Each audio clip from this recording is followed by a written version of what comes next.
Manusia tuh unsurnya tuh ada, kalau saya ngeliatnya ya, pertama ngeliat dari mindsetnya, yang kedua dari skillnya. Oke. Yang ketiga adalah kemampuan dia bertahan ketika mengalami penolakan. Kalau dia bisa ngelatin 3 ini, dia akan baik-baik aja.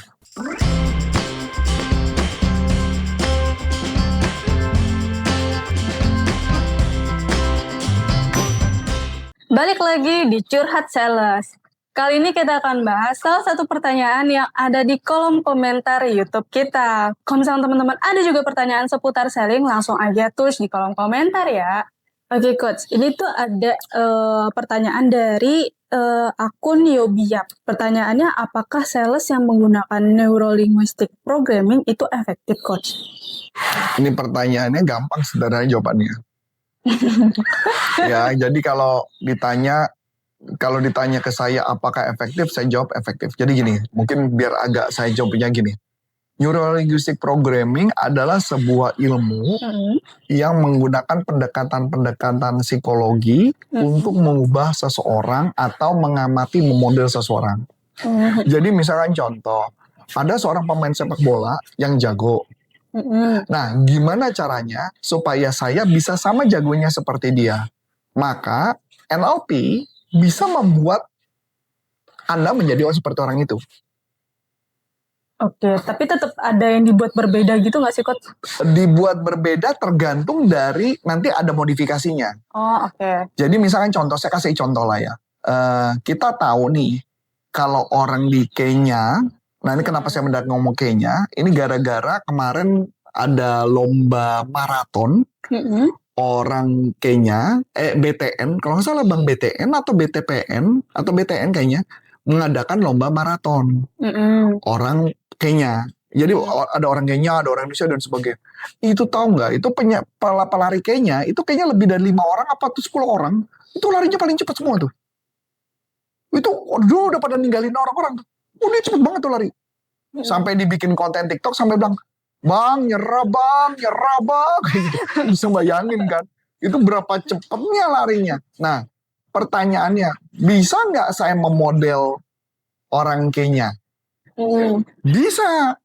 Kalau saya mau jadi seperti orang Kenya gimana? Ya bisa, harus dilatihan di tempat yang orang sama.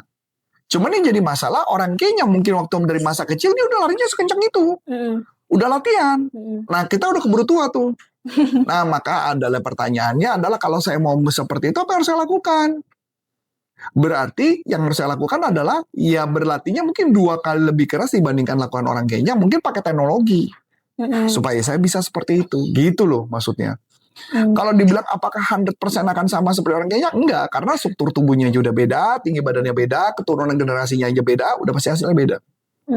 Kayak gitu. Yang mungkin kayaknya larinya dikejar-kejar macan ya dia. Nah kita lari dikejar apa? Dikejar utang, pinjol. Itu maksudnya udah beda gitu loh maksud saya. Jadi begitu juga dengan selling. Selling itu bisa dimodeling. Malah relatif lebih gampang kalau dibandingkan penjual pelari Kenya tadi gitu ya. Lebih gampang. Tapi yang membedakan tentang staffnya orang atau enggak, tough itu kan misalnya kerasnya dia, mental kuatnya, itu muncul karena dari pengalaman. Misalnya contoh, kenapa saya bisa menjadi penjual sukses? Karena punya pengalaman ditolakin dan hidup menderita, dan saya nggak suka hidup menderita. Saya sangat tidak suka. Tapi ada orang yang hidupnya menderita, dia menerima hidup menderita, yang tetap aja samanya bohong. Betul nggak? Kamu juga, misalnya saya ambil contoh ya, saya sama kamu aja lah, nggak usah jauh-jauh deh. Ya, saya yakin hidupmu juga sama menderitanya dengan saya. Tapi pertanyaannya, fightingnya belum tentu, pasti beda. Nah, fighting itu yang perlu dimodel. Fightingnya, kenapa Coach Arif tuh mau fighting? Ada apa? Mungkin pengalaman itu ada di kamu juga. Cuma bedanya kamunya nggak mau fight. Dapat ya? Nah, itu bisa dimodel. Nah, kalau udah dimodel, mau nggak? Ingat tadi kita sudah bikin rekaman tentang dipikirkan dulu, di action dulu tindakan, menjadi habit, baru menjadi karakter. Kalau misalkan berarti si sales ini tuh misalkan ada rekannya juga ya coach ya. Dia pasti kan di dalam satu perusahaan atau beda perusahaan, pasti dia punya rekan yang juga sales juga. Jadi kita bisa ngelihat, bisa memodel si sales ini yang berhasil jualan terus, kok bisa sih dia berhasil jualan? Itu kita deketin gitu coach. Jadi manusia itu kalau mama kita lihat ya, manusia tuh unsurnya tuh ada, kalau saya ngeliatnya ya, ada yang paling gampang, yang paling sederhana. Pertama ngeliat dari mindsetnya, yang kedua dari skillnya. Oke. Yang ketiga adalah kemampuan dia bertahan ketika mengalami penolakan. Kalau dia bisa ngelatin 3 ini, dia akan baik-baik aja. Kalau nggak biasa, kadang-kadang ada yang mindsetnya kuat mental di awal, tapi habis itu mentalnya nggak sekuat itu. Ada, gitu ya. Ada juga yang cara teknik sellingnya yang berbeda. Ada teman saya yang modelnya jualan gini. Saya ingat banget nih cara jualannya. Dia modelnya gini. Barang ini ada nggak? Ada barang yang ada. Itu beneran loh. Kita bisa ngomel-ngomel kan, lu gila lu, barang nggak ada dibilang ada. Iya. Tahu apa yang dilakukan sama dia? Dia cari barangnya sampai dapat. Buat dijual tadi. Karena mentalnya bilang ada. Tapi kalau buat saya nggak mau kayak begitu. Mendingan gue ngeliatin stok ada bener apa kagak. Kalau nggak ada ya ngomong nggak ada. Nggak balik lagi. Ini kan balik lagi kan. Ada adjustment. Jadi mau nggak saya melakukan itu? Atau contoh. Jualan. Ada yang metodenya menghalalkan segala cara. Betul. Saya mau nggak jualan dengan metode menghalalkan segala cara? Nggak mau. Saya tidak mau menghalalkan segala cara, tapi saya mau melakukan yang halal. Bukan segala cara yang dibuat jadi halal. Berarti yang haram dijadiin halal.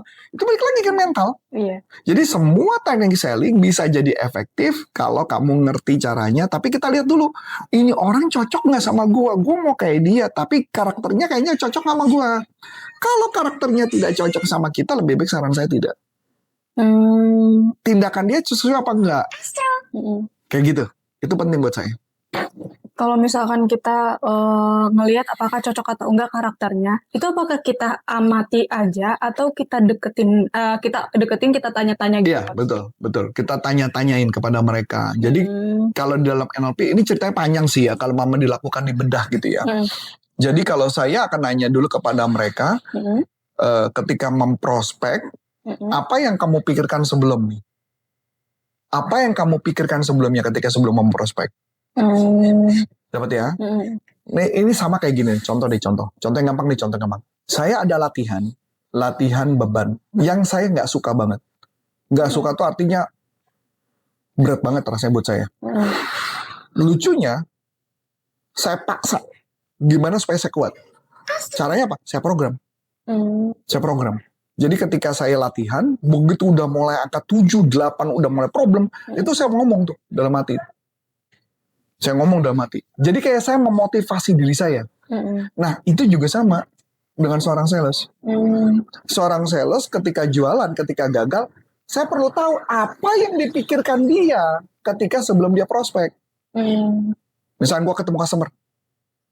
Waduh, gawat nih orang galak lagi.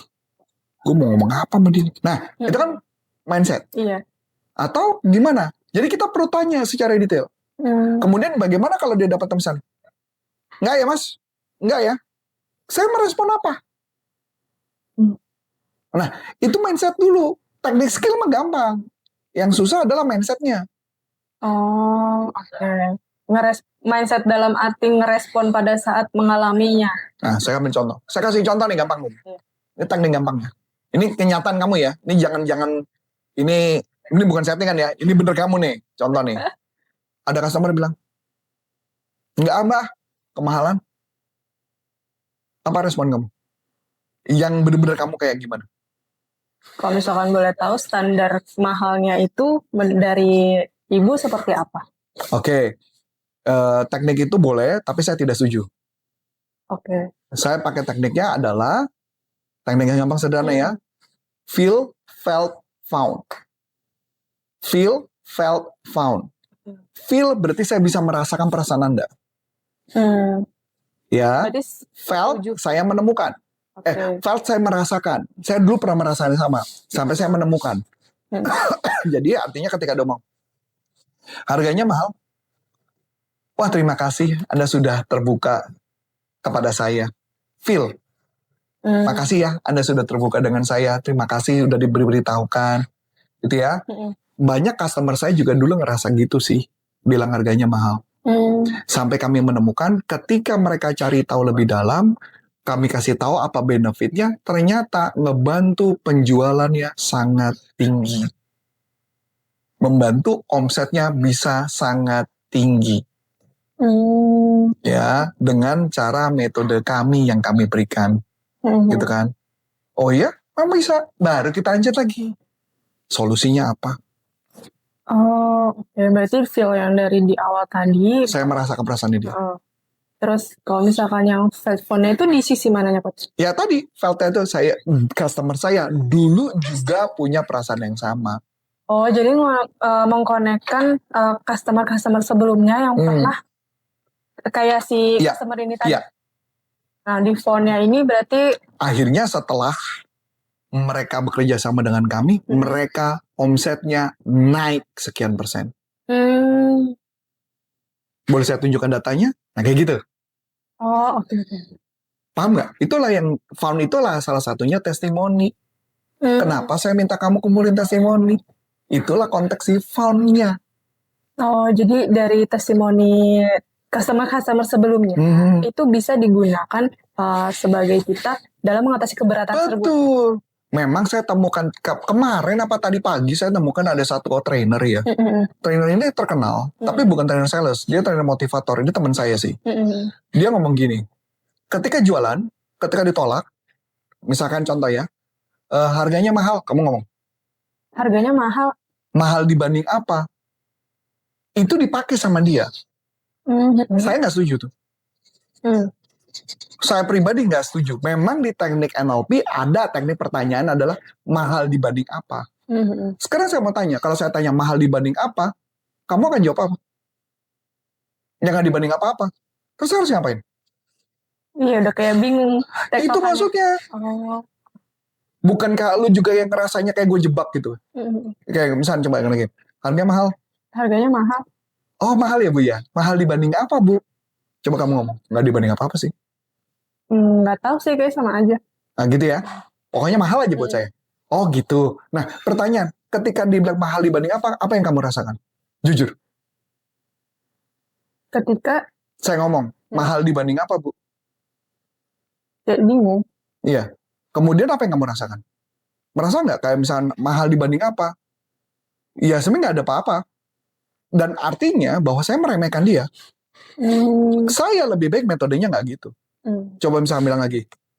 Harganya mahal. Oh iya Bu, terima kasih Bu. Ibu udah ngomong sama saya, feel yang pertama. Banyak orang juga ngomong yang sama Bu. Nah ini yang menarik dari barang ini Bu.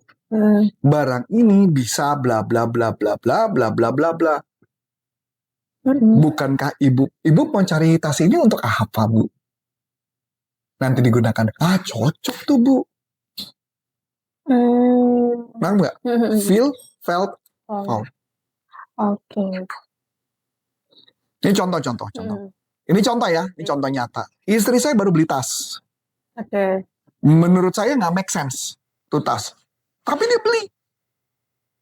Bayangin dia, tas ukurannya 25 liter. 25 liter. 25 liter. Biasanya kan ukuran tas itu biasanya itu patokannya liter. Oh. Ya, liter kadang-kadang dikategorikan sama dengan kilo. Iya. Ada 25 sampai 40 liter. Iya. Karena pertanyaan gue, lu taruh 40 liter di bahu lu, kuat gak lu? Ibu beli. Kenapa ibu beli? Karena dia ngeliat pinter salesnya. Semua barang bisa masuk ke dalam tas itu. Dan bisa taruh laptop. Hebat dong salesnya jualan. Iya. Tapi pertanyaan gua, lu coba di bahu lu 40 kilo. Pengen tahu kuat berapa lama lu ngangkat? bener dong. Masuk kan? Ini di bahu, ditaruh di bahu. Saya cuma bilang, ya doakan aja bahu lu kuat ngangkat 40 kilo. Mending kalau kita tahu kalau ke bandara, jarak satu tempat ke tempat lain berapa jauh. Lu 40 kilo. Lu gua bawa aja laptop aja setengah mati, gua 40 kilo. Lu laptop lo aja nggak sampai berapa? Tas yang bisa lu pakai bawa. Kalau tas lu, laptop gua paling cuma 2 kiloan. Terus laptop lu, anggaplah 3 kilo, 4 kilo lah, 6. Terus baju lu, anggapnya 10. 10 aja, ya lu masih baik-baik kan? Ya tapi pegel-pegel kan? Iya, sekarang gua tanya 40 kilo di bawah lu. 40 kayak galon 2. Ya, bener. Gitu. Nah, galon 2 lagi kan? Iya. Nah, pertanyaan, gimana cara salesnya jualan? Pasti dia akan tanya, begitu kan? Feel, felt, found. Iya sih, semua customer bisa merasakan yang sama, betul kan? Tetapi mereka lihat Bu, ini tas bisa dipakai, ya. Setelah tahu manfaatnya, dia akhirnya merasa bahwa tas ini membantu. Tahu nggak Bu? Ibu biasa pakai koper kan kadang-kadang koper besar. Nah ini ibu nggak perlu koper besar, ibu cukup koper kecil. Koper ini dinaikin tangannya dan ada karet yang buat menahan supaya tasnya itu nggak jatuh Bu. Jadi ibu bisa teng-tengnya lebih mudah. Pada saat itu ibu bisa naikin ke kabin dengan gampang. Menarik kan Bu? Berubah. Kalau gue pakai Logic itu 40 kilo, lu bayangin loh. Ikut ditanteng juga. 40 kilo, gak usah jauh-jauh deh. Koper kecil kita aja, koper kita yang sedang aja 20 kilo loh. Koper sedang 20 kilo loh. Kita kan misalnya bawa gitu kan, koper yang sedang 20 kilo, lu bayangin gak koper sedang 2 kali lipat ditaruh di bahu. Nanggung maksudnya? Nah jadi maksud yang mau saya kasih gambaran adalah itu pintar-pintarnya sales. Selama tahu tekniknya, tahu cara ngomong, dia bisa memodel dan itu yang bisa diterapkan. Oke, apalagi nerapinnya itu dengan pendekatan NLP ya, Coach ya. Langsung kepikiran bawah sadarnya. Makanya kita memodel dia, persuasifnya dia, tekniknya dia, bagaimana hypnotic language painter, belum body language. Itu baru satu bagian tuh. Saya belum ngomong body language. Saya kasih contoh. Kebetulan pacarnya anak saya lagi mau lomba. Lomba antar universitas. Tahu nggak lombanya apa? 3 level. 1, spin selling. Ini lomba beneran spin selling. 2, teknik presentasi. 3, negosiasi. Ini udah menarik buat saya nih. Oh berarti nih anak nih bakal dijadiin sales nih, gue bilang nih ya. Ini anak bakal dijadiin sales. Gue bilang sama anak gue Matthew kan. Matthew anak saya bilang, Matt kamu gak bisa lari dari sales. Gue bilang, kenapa? Papa mamamu sales, pacarmu juga bakal jadi sales. Gue bilang lu gak bisa lari. Ya lumayan gak bisa jualan katanya gitu. Nah tapi maksudnya gini, pertanyaan menarik, teknik spin gitu ya. Teknik spin memang walaupun udah nguasain, walaupun tahu teorinya, belum tentu semua orang bisa pakai. Kecuali nonton di YouTube saya, gitu ya. Karena yang penting adalah kemampuan bertanya, gimana ketampuan melakukan riset dan sebagainya. Teknik presentasi juga sama, termasuk teknik bagaimana negosiasinya. Oke, walaupun tekniknya aja bisa, tapi kalau misalkan kayak prakteknya belum tentu bisa. Karena sebenarnya kalau misalkan prakteknya pun kalau kita pakai pendekatan yang main psikologi, segala macam pasti bakal beda. Bahkan saya ngajarin gini ya. Misalkan saya ajarin nih, ini cara pertama ya. Saya tahu nih kamu kompetisi. Tahu nggak jawaban dia kenapa dia mau kompetisi itu? Ini menarik buat saya. Kenapa kamu mau kompetisi? Kan anak saya Matthew di Batam. Dia mau kompetisi karena kalau menang nanti mereka ke Batam. Oh. Terus saya bilang anak saya kan Juli mau balik ke Jakarta. Saya cuma bilang gini, oh kalau gitu harusnya kamu gak usah balik ya. Dia udah beli tiket kan. Maksud saya ajarin gini, cara gini. Jadi saya ajarin cara ngomongnya pertama di pagi-pagi. Jadi pada saat nanti ketemu kontes, jadi ngomong gini, halo selamat pagi. Ikutin gak? Halo selamat pagi. Nama saya Antonius Arif dari PT ini, senang berkenalan dengan ibu. Gitu langsung. Itu saya ajarin tuh, bukan teknik termasuk bagaimana, itu kan body language ya. Iya. Di awal sampai teknik bagaimana mulai spinnya. Jangan fokus di spinnya, tapi fokus di awalnya. Ketika halo selamat pagi, mungkin Adi masih ingat dulu siapa yang tiap hari kerja dan dia berdiri latihan kayak halo selamat pagi, si siapa nih? Astuti. Itu segituin tuh. Halo selamat pagi, salah, ulang gitu. Sampai dia dapat halo selamat pagi, sampai senyum. Karena pembukaan di awal akan memudahkan ketika ngomong berikutnya. Oke. Gitu kan ya? Iya, iya. Oh, dengan Pak ini, oh iya, senang berkenalan dengan Bapak. Wah, kayaknya Bapak lagi sibuk banget nih ya Pak ya. Itu beda loh, ya nggak? Wah, Feelnya beda. bajunya keren loh Pak. Saya suka dengan bajunya. Itu pembukaan di awal sebelum mulai spin.